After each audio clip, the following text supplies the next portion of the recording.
বেশি দিন না, 3 থেকে 5 বছর বাংলাদেশ শিক্ষাঙ্গন আমরা পুরোপুরি বদলে দিব।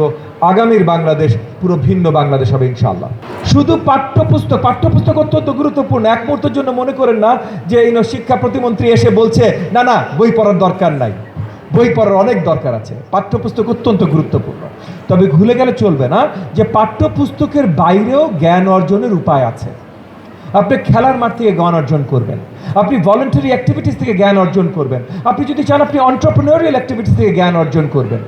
যেটাই করবেন নতুন জ্ঞানের পথ আপনার জন্য তৈরি হবে। সো এক্সট্রা কারিকুলার অ্যাক্টিভিটিসের দিকে আপনারা নজর রাখবেন। আমি স্কুলগুলোকেও, বিকারনেসা নুনকেও আমি রিকোয়েস্ট করব, আবেদন জানাবো যে সকল ধরনের স্পোর্টস, কালচার, সকল ধরনের এক্সট্রা কারিকুলার অ্যাক্টিভিটিসের ব্যবস্থা যেন আপনাদের স্কুলের ভিতরে থাকে।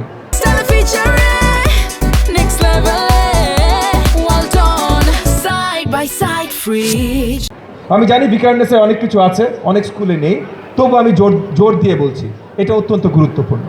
আমরা আগামী দিনের বাংলাদেশ মেধাবী বাংলাদেশ দেখতে চাই।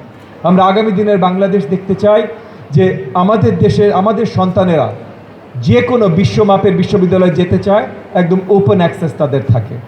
আমাদের সন্তানেরা গুগল, ফেসবুক থেকে শুরু করে টয়োটা, মার্সিডিজ যে কোনো গ্লোবাল কোম্পানিতে চাকরি করতে চায়, সবচেয়ে উপরের দিকে চাকরিগুলো যেন তাদের জন্য খোলা থাকে, আজকের মতো না থাকে। আজকে আমরা এমন জায়গায় এসেছি যে আমাদের দেশের কোম্পানিগুলো যখন নতুন চাকরি দিতে চায় লোক খুঁজে পায় না।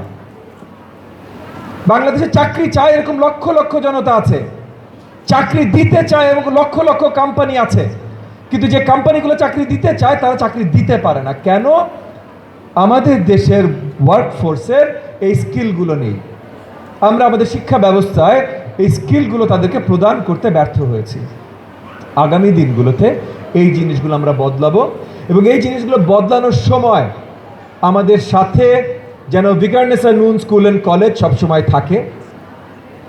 তাদের মতো অন্য যেগুলো একদম সামনের দিকের মেধাবীদের স্কুল কলেজ আছে তারাও যেন আমাদের সাথে থাকে। আপনাদের সকলকে নিয়ে আমরা বাংলাদেশের শিক্ষাঙ্গনের চেহারা বদলাতে চাই ইনশাআল্লাহ।